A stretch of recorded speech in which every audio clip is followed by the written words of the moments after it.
Welcome back to Blue Exorcist Anime Review Part 3. This is reviewing the second season of the show, the Kyoto Saga.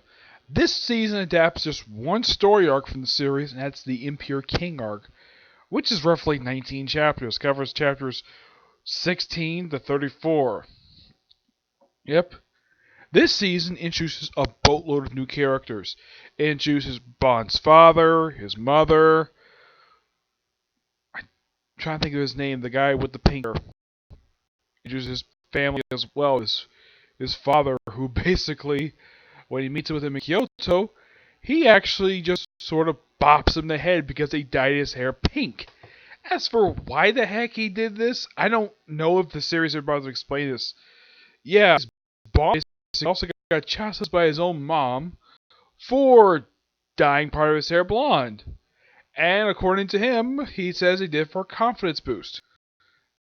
Oh, I should point out though, because the season ignores the last 9 episodes of season 1, this kind of picks up where episode 16 left off.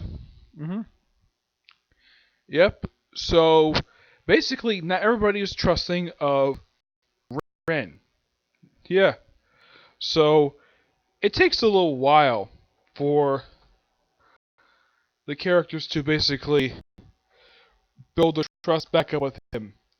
Yeah, it's not until a little over half of the season they actually do bother to do that. Yeah, most everybody is afraid of him. I think in the case of, it's not because he's a demon, it's because he's not a demon. No, because who his father is.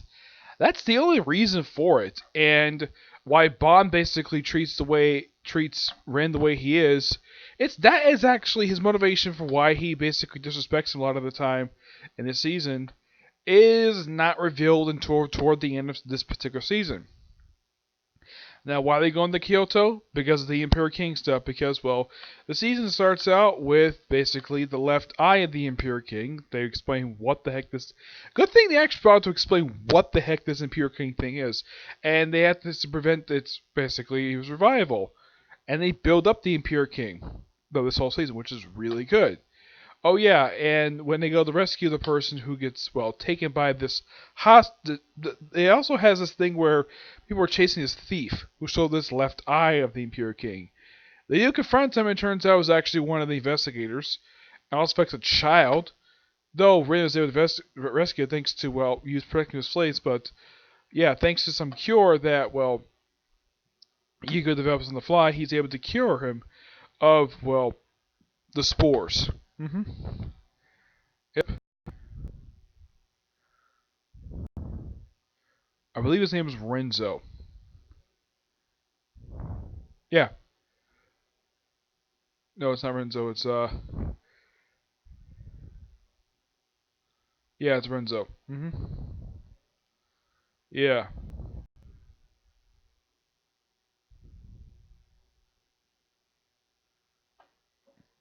Yep. So they go to Kyoto via train.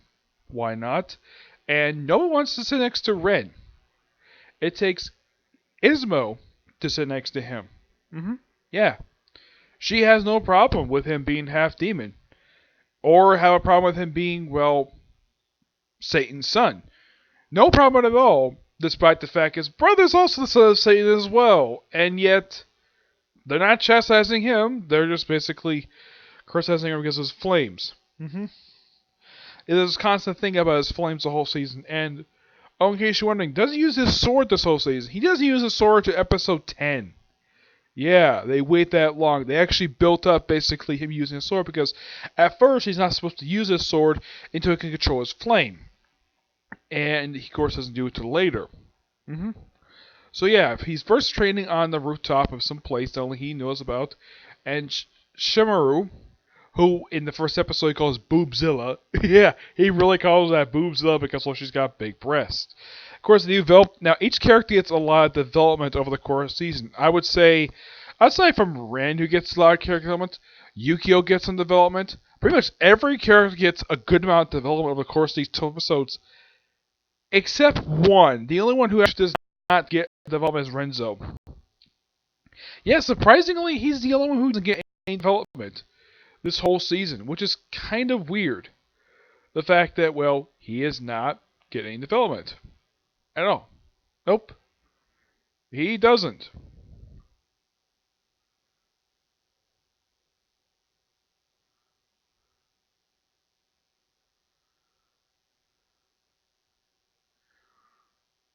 But they also introduced this other sect who basically has power to summon snakes. I'm thinking, Seru, Tenjiro, the woman who's actually older than Rin by at least 11 years, she can summon snakes too. Oh yeah, and they revealed at the end of the season that she actually comes with a clan of ninjas. Okay, okay. And of course, they also at the end of the season they actually some stuff for later, which they haven't got to yet. I should also point out though, this season aired 6 years after after the first season ended. Well, I kind of get the reason why they waited because the first season ended with a terrible story. Like, oh my gosh, it was freaking bad. The only good episode in the final episode in the final episodes was the birthday episode. It was the only fun one. This season was a heck of a lot better. Of course, they got references to the Blue Knight in here, though not as dumb as it was explained in the final episodes. Yeah, apparently the reason why Blue Knight happened because, well, Satan was trying to possess random people. Yeah, that's a very stupid explanation. Look up the season ignores that. Yep.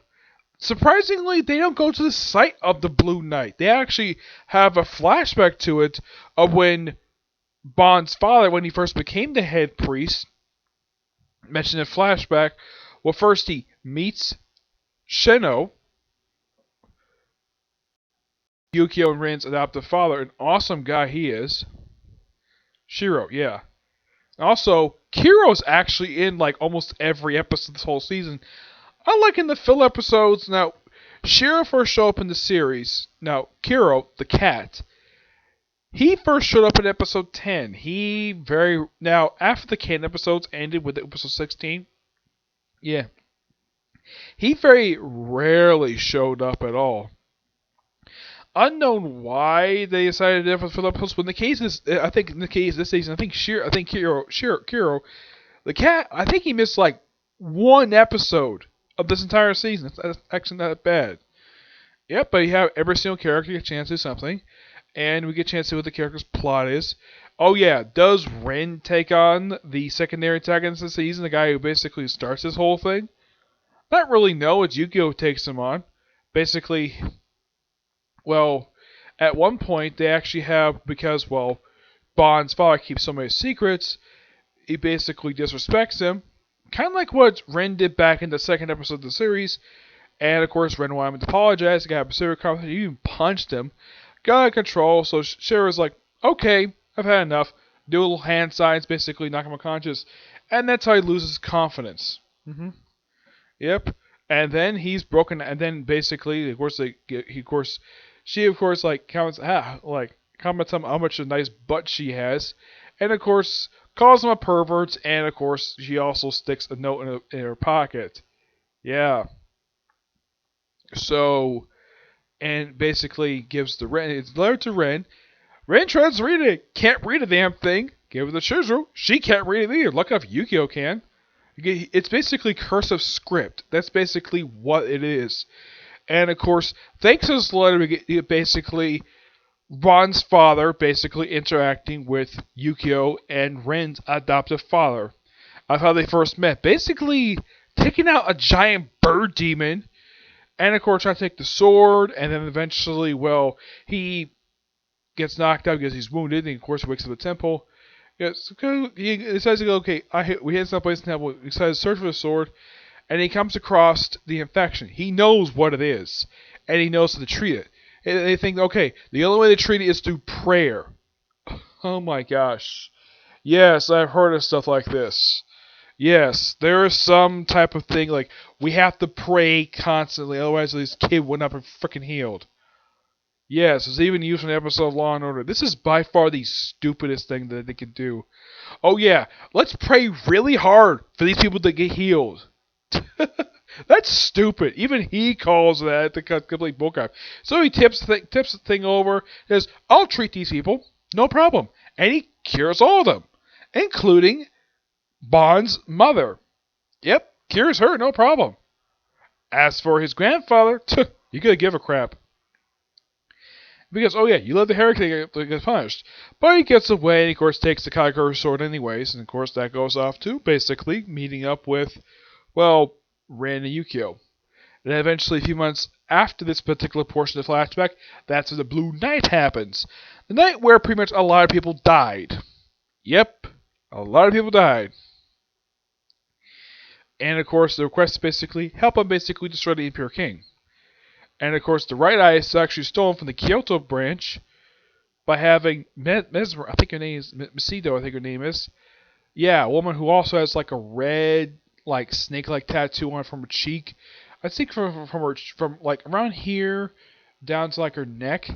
Yeah, apparently that's part of her sect of this particular order. Okay. Oh yeah, and she's actually an exorcist as well. And I think, oh yeah, I think that the master's a traitor. Of course, she's kind of revealed to be the traitor, but of course she doesn't get punished. The guy who she's with, oh yeah, he gets taken out by episode 10. Yeah, she takes the eye, she holds the left eye in her eye basically for a while, and you get the Imperial King, and apparently, get this, the Imperial King was actually not dead.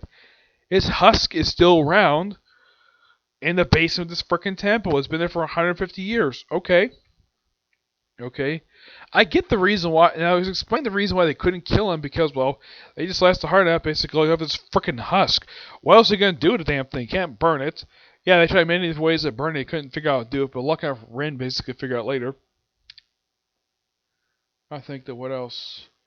Oh yeah, eventually now, before he gets his confidence back, when he gets taken out of the cell, and of course, well, he's broken up thanks to Shira basically, who decides to give him the sword, and of course, Mephisto decides to put an impenetrable seal cell on the thing.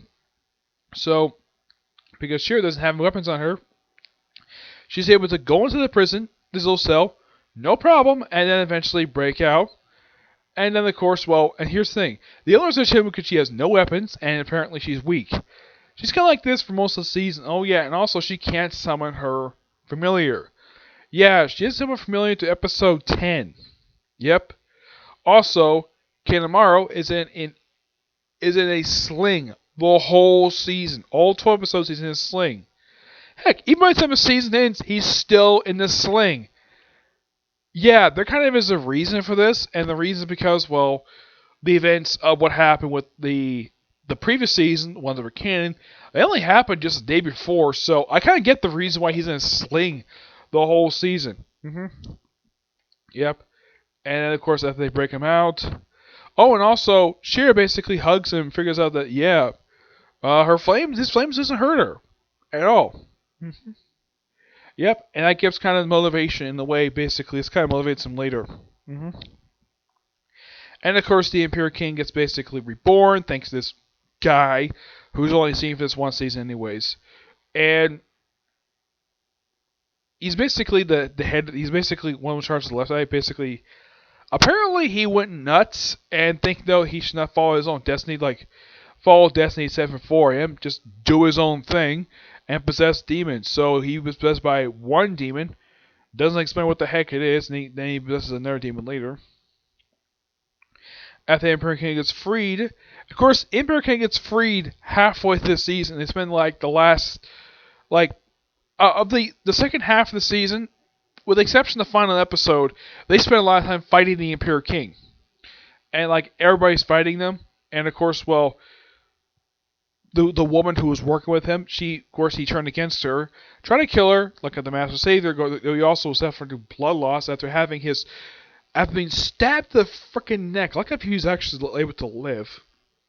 And, of course, Aizen almost nearly got killed by the Imperial King's goo. Lucky enough, she summons her familiar finally, using her blood, and get able to, not exactly run away, so she had to basically pull out herself, climb up, rip the thing off, and then pull her out. Yep. Yeah, apparently also the Imperial King also took the time to basically almost shred her clothes. Yeah, to the point where she showed off her belly. And nobody mentions it at all. Yeah, and then when she lands on the ground, she lands right on top of Shimaru. I'm trying to think of her name. Shemi. Yeah, lands right on top of her. Yep, lands right on top of her. Some people might interpret the fact this might be a lesbian scene. Nope, it really is. They're just good friends. Yes, a lot of people might misinterpret this particular scene. I think that, well, she's grateful for her. Even if they're kind of close, they could easily make out if they wanted to, but I don't think that the creator of the Blue Exorcist would even want that at all. The fact that his only two of the three female characters in the series basically become a lesbian couple, that'd be really stupid. Though there is a... Also, believe it or not, her best friend is, believe it or not, nowhere in the season. I think she's there for the start. And then she disappears and she's never seen again. I don't know why, it's bizarre. Yep. And of course, they battle the Imperial King using fire. Of course, Yukio basically helps out too. And, well, he goes after the guy behind all this. And it takes a while. He does finally kill him, eventually. As for if he's really dead, the season doesn't really explain if he really is dead. He probably is definitely dead. But who knows? I haven't got that far in the manga. The farthest I've gotten in the manga is basically the arc that comes right after this. That's as far as I've gotten with it. Yep. I'm trying to think, there's anything else? Oh yeah. So Bond is taught basically the spell for Barry spell by his father. So he goes to where this giant spiral thing that looks like the top of someone's head, like a little fist thing. So Rin and Bond, along with Kiro, and of course his father's familiar, who is basically a phoenix demon, go there. The other two regroup with the main group. The girls basically transport the master. Okay, seems pretty simple enough. And of course, Bond chants a spell and has to hold it with his finger on the ground, creating this big barrier, which does last for a good period of time. Oh yeah, by the way, Mephisto was watching this whole thing. Does he bother to help out? Nope, he doesn't. Cause he's a freaking coward. He doesn't really care at all. The guy's a buffoon. And basically he's watching this from his couch. Like he's pretty much a couch potato. In a way. Yep. I'm trying to think what else though. Oh yeah, then basically Ren. Also, when he first gets back in the story, he can't pull the damn thing. He basically lost his confidence. Eventually, he gets back his confidence thanks to the woman he loves, who put him in the friend zone by the final episode.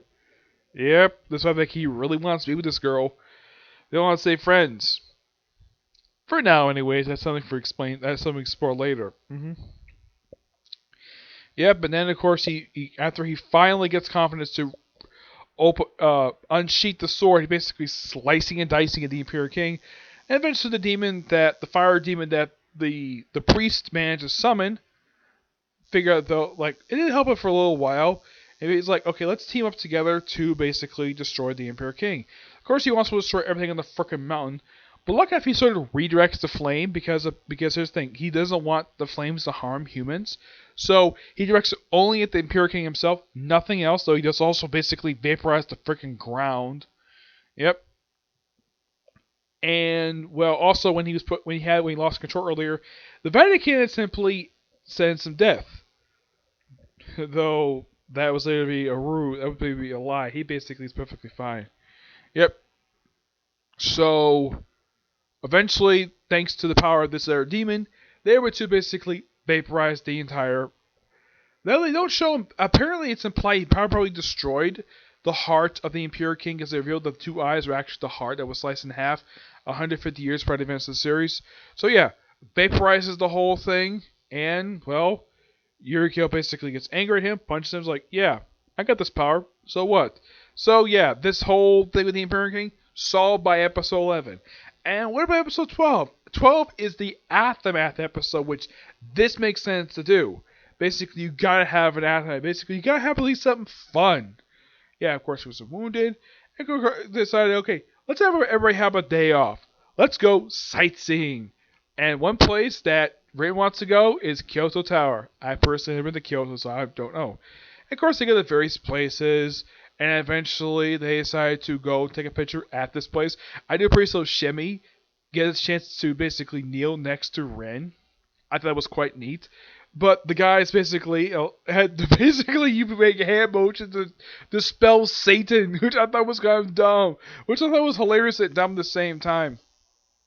As the case of Shimmeru, she basically confronts Mephisto over this, and Mephisto he talks to the director of the Kyoto branch, the Kyoto district, and basically, yeah, so, basically on the fact that basically for witness testimony over this whole thing. He has no problem with that at all. And then of course Shimmeru's like, okay, I'll get Lilin for a while, and of course then she sort of pins him to the floor, also implying she's going to have sex with him, even though she really is not going to do it. And basically referencing stuff that happened in the previous two arcs and with this one too. It's like, where are you leading to, Mephisto? Of course, the one thing they do keep canon here is the whole thing of him trying for the Exorcist exam, which I think he does take a little bit later. I haven't got to that arc yet, so yeah. Let's see, anything else? Oh yeah, then she talks to Yukio, basically he's behind a wall. Explains Mephisto won't allow anything to happen to his pet project.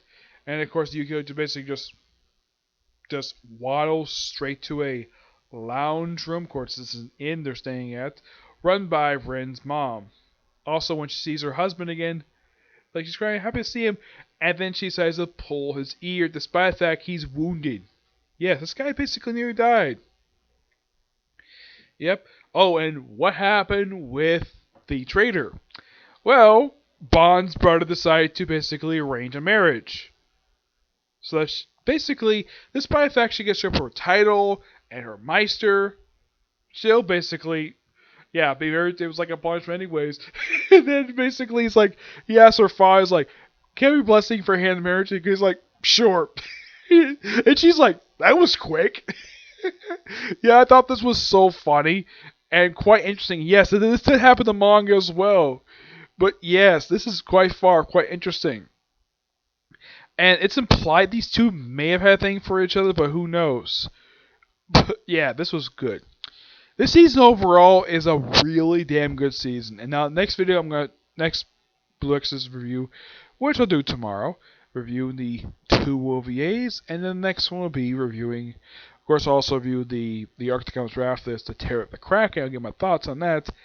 And the other videos are going to be basically not only a review of the OVAs and the Return of the Kraken, but also the Blue Exorcist film, newest chapter of the My Hero Academia manga, and I believe the newest chapter of One Punch Man. Aside from that, that'll be pretty much it for tomorrow. Yeah, then I probably will also do, provided if I got finished these particular arcs for Blue Exorcist, basically, I'll be start doing reviews of the Blue Exorcist manga, basically arcs wise, starting with part 6. We're actually renaming to episodes at that point. Where I just basically simply just covering the arcs of manga one at a time. And I'll get a chance to read all of them. And then, pretty much after that, then I'll head back to Case Ghost Films to do 6 straight movies. And then I'll start Pandora Hearts after that, okay? But yeah, so that's it for this big video, so see you all tomorrow. Bye.